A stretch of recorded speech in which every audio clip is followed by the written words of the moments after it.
Hi friends. Today I'm sharing a super special and super easy vegetable wrap recipe that kids absolutely love. It's perfect for lunchboxes, birthday parties, and quick snacks. If you're new to my channel, don't forget to subscribe, like this video, and share it with your friends. Let's start. First, heat a pan and add a little oil. Now add finely chopped carrots, cabbage, and onions. Sauté everything on medium heat for a few minutes. Next, add 3 to 4 chopped tomatoes and mix well. Now let's make it flavorful hot pepper. Add 1 tablespoon red chili powder, chili flakes, salt to taste, and a pinch of black pepper. Cook until the vegetables are soft and well combined.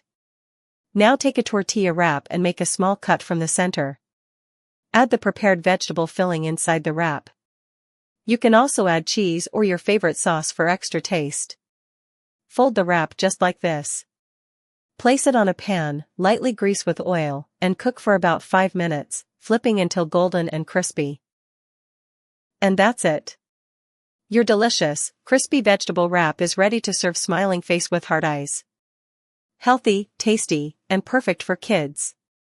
Thanks for watching, and I'll see you in the next video. Red heart.